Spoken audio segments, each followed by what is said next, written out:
शिवाय नमस्तुभ्यम। हम सबको पता है कि 29 नवंबर को मासिक शिवरात्रि का बहुत ही प्यारा सा दिन है और ये वही दिन है जिस दिन हम कोई सा भी उपाय करते हैं तो हमारी मनोकामना मात्र 24 घंटे में पूरी हो सकती है। बस आपको गमले में शिवलिंग बनाने का एक छोटा सा उपाय करना है और यह उपाय शाम के टाइम पे प्रदोष काल में करना है। तो काफी ज्यादा लोग परेशान है कि वो जो शिवलिंग हम बनाएंगे कौन से गमले में बनाएंगे और इससे हमें फायदा क्या होगा, जो कि पूज्य गुरु जी की कथा से सुन के बहुत अच्छे से आपको समझाऊंगा। ठीक है ना। देखो, मैंने जानबूझ करके यहाँ पे 3 गमले इस्तेमाल किए हैं ताकि मैं कोई भी चीज जो आपको बताऊं वो अच्छे से समझा पाऊं, है ना। एक में देखो दूसरे कलर का फूल लगा है, एक में दूसरे कलर का लगा है और एक गमला पूरा खाली है। अरे है ना 3 तरीके के। आपको क्या करना है, आपको यह उपाय अपने घर के अंदर करना है, किसी और के घर में नहीं, किसी मंदिर में नहीं करना, अपने घर पे करना है। तरीका समझो, जिस भी गमले में आप वो पार्थिव शिवलिंग बनाओगे, मेरी बात समझिएगा कि अब वो पार्थिव शिवलिंग जो बनाओगे वो बनाना कैसे है, उसके बाद गमले की बातें करते हैं। देखो, जैसे ये पूरा आपको सेटअप पूरा दिख रहा है कौन सा, पार्थिव शिवलिंग का। हमें ऐसे नहीं बनाना। क्या बनाना है, ना तो हमें जलाधारी की बनाने की जरूरत है, ना तो ये जो ऊपर आपको सर्प दिख रहा है ये सर्प बनाने की जरूरत है।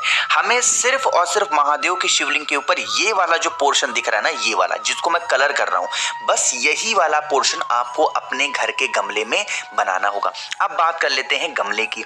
कोई सा भी पूजनीय पेड़ आपके घर में लगा हुआ हो, तुलसी माता का पौधा छोड़ करके, मेरी बात समझिएगा, तुलसी माता का जो गमला है, पौधा है, वो छोड़ करके आपके घर के अंदर चाहे वो कोई सा भी गमला हो, चाहे जिसमें कोई भी फूल आते हो, आप उस गमले के अंदर लगा सकते हो। मिट्टी की बात करते हैं, जिस गमले में आप बनाओगे वो लिंग का रूप सिर्फ इतना ही आपको बनाना है, पूरा नहीं बनाना है ना। जो बनाओगे आपको उसी गमले की मिट्टी से आपको वहां पे बना लेनी है। सफेद पुष्प को समर्पित करेंगे, गंगा जल समर्पित करेंगे, जो भी चीजें आपके घर में आसानी से मिल जाती हो उन सभी चीजों को समर्पित करके कुंदकेश्वर महादेव के नाम से जल चढ़ाएंगे। किसका स्मरण करोगे, महादेव का कुंदुक रूप ध्यान रखेंगे, इसीलिए कुंदकेश्वर महादेव के नाम से जल चढ़ाएंगे। और जल चढ़ाने के बाद में जिस गमले में आपने पार्थिव शिवलिंग बनाया है, 5-10 मिनट के बाद में जो दीपक आपने जलाया है गोल बत्ती का, वो दीपक जब ठंडा हो जाए, बुझ जाए, तब आप उस पार्थिव शिवलिंग को उसी गमले में हल्का हल्का प्रेस करके या जल डाल करके क्या करेंगे, विसर्जित कर देंगे। यह उपाय सिर्फ और सिर्फ मासिक शिवरात्रि पे किया जाता है, शाम के टाइम पे प्रदोष काल में। अगर आप इस उपाय को कर लेते हैं अपने घर के अंदर, यकीन मानिए कभी भी आपकी कोई ऐसी समस्या ऐसी होगी नहीं जिसका समाधान महादेव ना निकाले, और बरसों पुरानी आपकी जो मनोकामना होगी, जो विशेष होंगी, वो भी आपकी पूरी जरूर हो जाएगी। बस एक बार और समझ लीजिएगा कि जो हम पार्थिव शिवलिंग बनाएंगे उसमें जलाधारी सर्प देवता नहीं बनेंगे, सिर्फ हमको ये पोर्शन ऐसे लिंग के रूप में हमें बनाना होगा। बस ठीक है ना, समझ रहे हो मेरी बात को। चलो तो आगे बढ़ते हैं। अब इस वीडियो पे करने वाले हम लोग अपने दूसरे उपाय की तरफ। जितने भी उपाय की हम लोग बात करेंगे ये सारे उपाय मासिक शिवरात्रि पे करने होते हैं, और जितने भी उपाय की बात कर रहे हैं वो सारे के सारे उपाय पूज्य गुरु जी के ही हैं। और यह उपाय दूसरा रोग मुक्ति के लिए होगा कि घर का कोई भी ऐसा सदस्य है जिसकी बीमारी नहीं ठीक हो पा रही है, आप उसके लिए बहुत चिंतित हो, बहुत परेशान चल रहे हो, तो आप इस उपाय को करेंगे। ठीक है ना। तरीका समझते हैं। सबसे पहले स्क्रीन पे आप सभी को दिख रहा होगा धतूरा। अरे दिख रहा है ना, तो हमें जरूरत पड़ेगी इस उपाय के लिए 7 धतूरे की। कितने, 7 धतूरे। अब धतूरा अगर आपको नहीं मिलता है, भाई कोशिश करोगे, नहीं मिला तो क्या करेंगे, तो अगर धतूरा नहीं मिलता है तो चावल के दाने का इस्तेमाल कर लो, और अगर धतूरा मिल जाता है तब तो बहुत अच्छी बात है। ठीक है ना। देखो, सबसे पहले मैं यहाँ पे कुछ लिखने की कोशिश कर रहा हूं ताकि मैं आपको चीजों को समझा पाऊं। 1 2 3 4 5 6 और ये 7। ठीक है ना, 7 धतूरे हो गए। अब इन 7 की 7 धतूरों में अलग अलग नियम फॉलो करना है। जो 7 धतूरे होंगे, ये पहला धतूरा होगा, दूसरा धतूरा, तीसरा, चौथा, 5वां, 6वां, 7वां, इन 7 के 7 धतूरों पे आपको कुछ लगाना नहीं है। लेकिन जो पहला वाला धतूरा होगा, इस पर आपको पहले अच्छे तरीके से हल्दी लगानी है। खूब अच्छे तरीके से हल्दी लगा लेना पूरे धतूरे पे। और हल्दी लगाने के बाद में जो मौली आती है, लक्षा आता है, धागा आता है, उस धागे धागे को अच्छे तरीके से क्या करेंगे, उस धतूरे के ऊपर लपेट देना।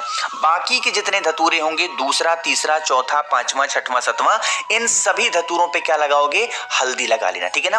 पहले धतूरे पे तो हल्दी लगाओगे, साथ ही साथ आपको मौली भी लपेटनी है, लेकिन जितने और धतूरे हमने लिए हैं उन पे सिर्फ और सिर्फ हमें हल्दी लगानी है, बाकी सभी पे हमको मौली नहीं लपेटनी, ठीक है ना। 7 धतूरे हो गए।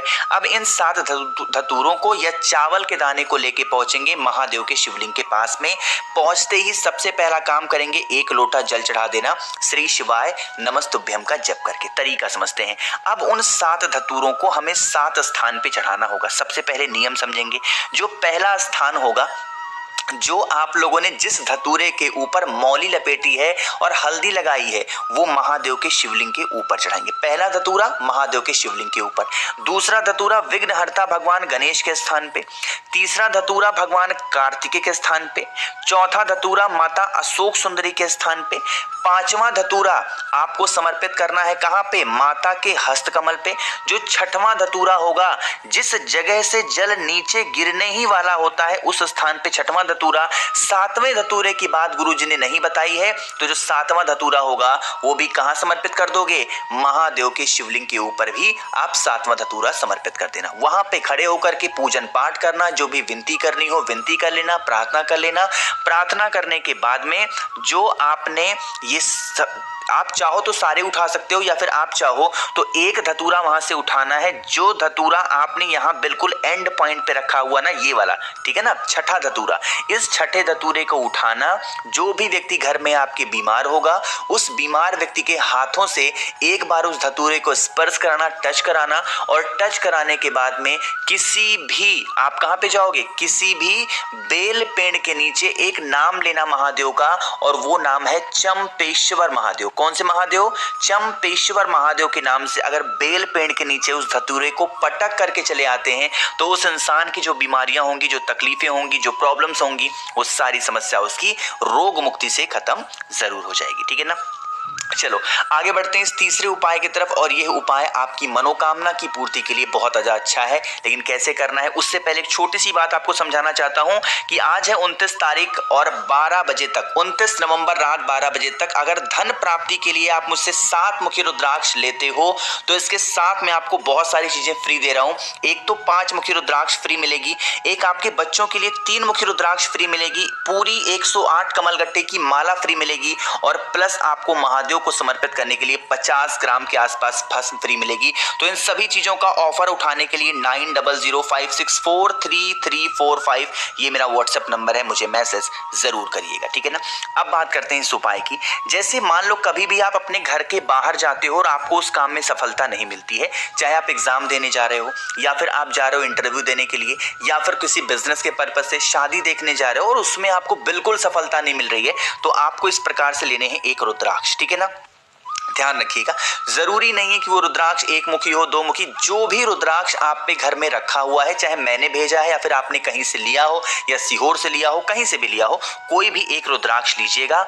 रुद्राक्ष को लेने के बाद में तांबे के लोटे में जल को भरेंगे, और वही रुद्राक्ष आपको इस कलश के अंदर डाल देना। ध्यान रखिएगा, यहाँ समय की कोई सीमा नहीं है, तो आप रुद्राक्ष को डाल करके तुरंत 1 मिनट के बाद में किसी चम्मच से रुद्राक्ष को निकाल करके फिर घर पे रख देना। आपके घर के अंदर जो भी बेल का पेड़ हो, उस बेल पेड़ के नीचे अपनी मनोकामना, अपनी विशेष कहते हुए अगर उस रुद्राक्ष के जल को डाल करके आप कभी भी किसी भी काम के लिए घर के बाहर जाओगे, तो उस काम में आपको सफलता जरूर मिलेगी। और इस उपाय की शुरुआत कब करेंगे, मासिक शिवरात्रि तिथि से कर देंगे। बाकी आगे आप कभी भी जाओ किसी भी काम के लिए, तो उससे पहले करके जाना, आपको उस काम में सफलता जरूर मिलेगी, ठीक है ना। 3 उपाय आपको समझ में आगे होंगे। आगे बढ़ते हैं इस वीडियो के हम लोग सबसे आखिरी और बहुत ज्यादा आसान से उपाय की, जो कि हमारा चौथा है। लेकिन उससे पहले जल्दी से कर दीजिए वीडियो को लाइक। जिसने अभी तक चैनल को सब्सक्राइब नहीं किया, मेरी आवाज आज आप पहली बार सुन रहे हैं, चैनल को जरूर सब्सक्राइब करेंगे, ठीक है ना। चलो समझने की कोशिश करते हैं इस उपाय की। आपको यह उपाय, मान लेते हैं घर में आपके कष्ट बहुत ज्यादा है किसी भी चीज को लेकर के, चाहे वो धन को लेके, व्यापार को लेके, नौकरी को लेके, इज्जत को लेके, इच्छा को लेकर के, रोग को लेके, कोई भी कष्ट है, तो एक बेलपत्र लीजिएगा, बहुत ही प्यारी सी सुंदर सी, ठीक है ना। बेलपत्र लेने के बाद में यहाँ पे मैंने भले ही आपको मूंग के दाने दिखा दिए हैं, लेकिन जरूरी नहीं है कि मूंग के दाने ही आपको लेने हैं। आपको कुछ भी 108 ले लेना है। कुछ भी का मतलब आप चाहो चावल के दाने ले लो, आप चाहो किशमिश ले लो, आप चाहो मखाना ले लो, आप चाहो मूंग के दाने ले लो, आप चाहो तिल ले सकते हो, कुछ भी। लेकिन कितना लेना है? 108। कुछ भी 108 लेकर के पहुंच जाएंगे महादेव के शिवलिंग के ऊपर। जल चढ़ाना है चढ़ाओ, नहीं चढ़ाना मत चढ़ाओ, लेकिन उस एक बेलपत्र का जो बड़ा वाला पत्ता होता है, इस बड़े वाले पत्ते के ऊपर वही 108 जो भी आपने लिया है उसको रख करके महादेव के शिवलिंग के ऊपर अपने जीवन के कष्टों को अगर आप कह करके रख देते हो तो आपकी वो कष्ट महादेव जरूर दूर करते हैं और आपके घर में सुख शांति समृद्धि का आवाहन जरूर होता है। तो मैंने कोशिश की आप सभी को अच्छा समझाने की। तो 29 नवंबर का ऑफर याद रखिएगा, सिर्फ रात 12 बजे तक है। इसके बाद अब ये ऑफर सीधा अगले महीने आएगा और कौन से दिन आएगा इसका नहीं पता। तो आपके पास में आखिरी मौका है नवंबर में, तो मैसेज करिएगा अगर आपको चाहिए हो। वीडियो पसंद आई हो तो लाइक करेंगे, कुछ पूछना है नहीं समझ में आया नीचे कमेंट सेक्शन में पूछ सकते हैं। और मेरे जितने भी भाई बहन आवाज आज मेरी पहली बार सुन रहे हैं, चैनल को जरूर सब्सक्राइब करेंगे। श्री शिवाय नमस्तुभ्यम।